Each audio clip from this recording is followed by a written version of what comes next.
हमने कहा था कि जो 3 काले कानून हैं इनको वापस लेना पड़ेगा।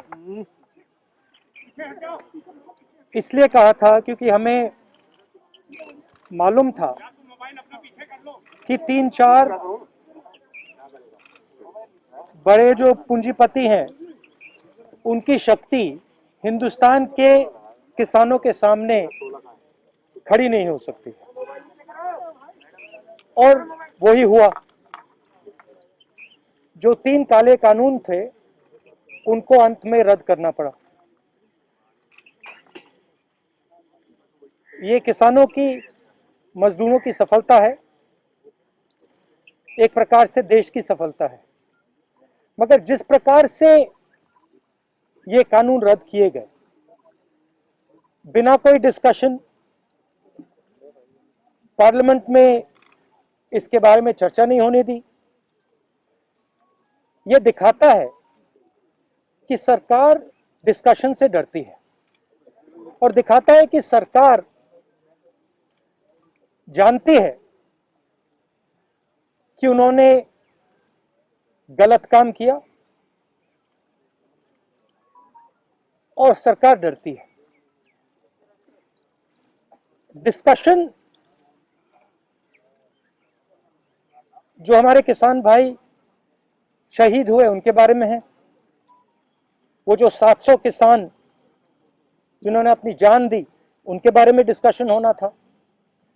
डिस्कशन ये भी होना था कि ये जो किसानों के खिलाफ कानून बनाए गए इसके पीछे किसकी शक्ति थी, कौन सी शक्ति थी, ये क्यों किए जा रहे थे, क्यों बनाए गए।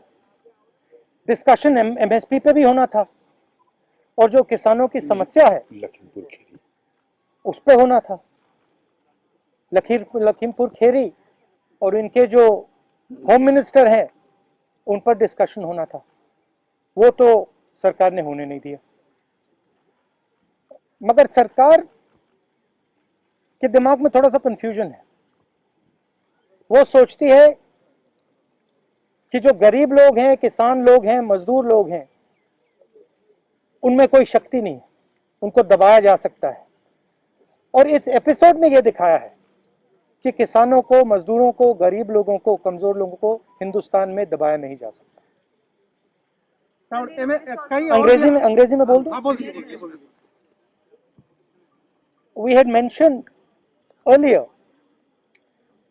that the farm laws would have to be withdrawn, and we had said it because we understood that the might of 3 or 4 large crony capitalists cannot stand against the might of the Indian farmer and the Indian laborer, and that has come true. What is unfortunate is how the bills have been repealed without any discussion, without any conversation. We wanted to have a conversation about the forces behind these bills, because these bills do not just reflect the view of the Prime Minister. These bills reflect the power behind the Prime Minister, the power of people and forces behind the Prime Minister, and that is what we wanted to discuss. Who actually is behind these 3 bills? What are the forces that are behind these 3 bills? We wanted to discuss MSP, we wanted to discuss Lakhimpur Kheri, we wanted to discuss the 700 farmers who died in this agitation, and unfortunately that discussion has not been allowed. This is a reflection of the fact that the government is terrified of having this discussion. The government wants to hide, the government does not have the guts to stand up for its actions, and this is quite unfortunate. Sir, आप लोग इस पूरे आंदोलन में 2-3 मांग पहले भी थी आपकी, पहले जैसे कि एमएसपी की गारंटी मिले, दूसरी की जो गृह राज्य मंत्री हैं अजय मिश्रा टेनी, उनका इस्तीफा हो। क्या इस कानून को वापस लेने से अब आपकी ये मांग खत्म हो गई है, ये इस पर अभी आपका प्रदर्शन धरना है? मांग ये तो देखिए, ये जो 3 कानून थे ये किसानों पर आक्रमण था, मजदूरों पर आक्रमण था, मगर किसानों और मजदूरों की जो डिफिकल्टीज हैं, मुश्किलें हैं, वो एमएसपी, कर्जा माफी, वो लंबी लाइन है, लंबी लिस्ट है, और वो अभी तक मतलब उनकी मांगे हैं और उनको उनका हम समर्थन करते हैं। सर बीजेपी का ये कहना है सर कि जब प्रधानमंत्री ने राष्ट्र के नाम संबोधन में माफी मांग ली और अब जब तीनों कृषि कानून वापस हो गए लोकसभा और राज्यसभा में, तो डिस्कशन की जरूरत क्या है? तो फिर सांसद की क्या जरूरत है, उसको बंद कर देते हैं, बंद ही कर दो फिर प्राइम मिनिस्टर को जो कहना है कह दें, जो कानून बनाने हैं बना दें, तो इसका क्या मतलब है?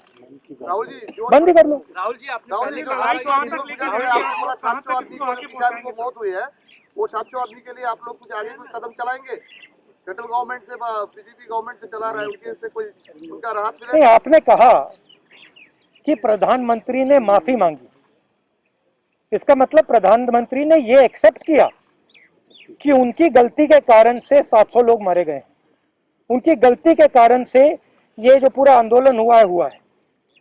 तो फिर अगर उन्होंने गलती एक्सेप्ट कर ली है तो फिर कॉम्पनसेशन देना तो पड़ेगा। राहुल जी, आपने पहले कहा था कि तीनों कृषि कानून वापस लेने होंगे, सरकार ने अंतोगत्वा ये बिल वापस ले लिया। अब सवाल ये है देखिए जिस प्रकार से लिया है इन्होंने, सबसे पहले इसमें किसानों का अपमान किया है। उन्होंने कहा है कि थोड़े से किसान के संगठन, ये सेक्शन, एक सेकंड में पढ़ लेता हूं। एक group of farmers are protesting against these laws. ये कोई ग्रुप नहीं है, ये हिंदुस्तान के सब किसान हैं। पहले आपने इनको खालिस्तानी कहा, अब आप इनको ग्रुप ऑफ फार्मर्स कह रहे हो। ये ग्रुप ऑफ फार्मर्स नहीं है, ये हिंदुस्तान के सारे किसान हैं और ये समझते हैं कौन सी शक्तियां इन पर आक्रमण कर रही है।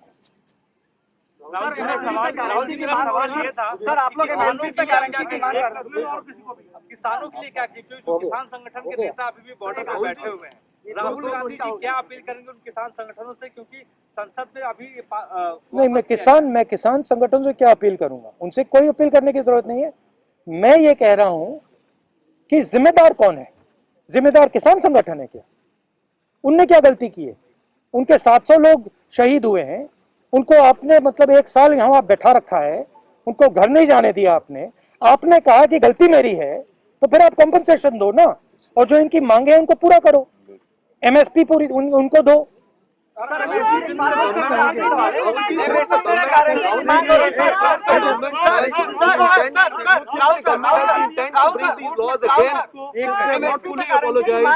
भैया देखिए, रुकिए ना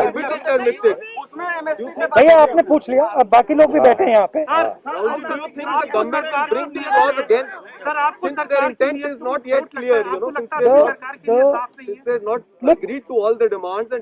Look, this is not an isolated event. This is the thing to understand. Just now, one of our journalists was asking me the question, why Parliament should exist.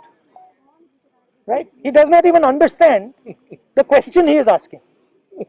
Because this entire instrument is captured by the same forces that are pushing the Farm Bill. It is the same forces that carried out demonetization. It is the same forces that put a float GST. It is the same forces that didn't give any money to the poor people during COVID. So the question is not whether the government is going to try to pass these farm laws again. The question is that the government is captured by a group, by an interest that is against the poor people of this country. They will do whatever can be done to damage the future of the poor people of the country. So is it because Punjab was the government was supposed to take a decision? Sorry? And where was the government decision on repeal taken because of UP and Punjab polls? And what do you plan to do about the MSP? You'll be the decision was taken by the government because the government could not face the power, the strength of the Indian people represented in this case by the farmers and the laborers. Of course, the idea that UP elections are near, that must have played something in their mind. So what about Last question. So Sir, do you still doubt the intention of the government? Because government is saying that they are fully in support of the farmers. That's why they are repealing the laws. Do you still doubt the intention So of the government? if they were fully in support of the farmers, what were they doing for the last 1 year? Why did it take 700 dead Kisans for them to repeal these laws? Why is the Prime Minister apologizing for what? If they've done nothing against the farmers, why is he apologizing? And on whose behalf is he apologizing? So the intention is bad. And as I mentioned just now, it is not, I mean, the Prime Minister is an instrument of these forces. The Prime Minister is the tool of these forces. These forces sit behind the Prime Minister. These forces capture the media and they pass laws like the farm laws. They do demonetization and they are inimical to the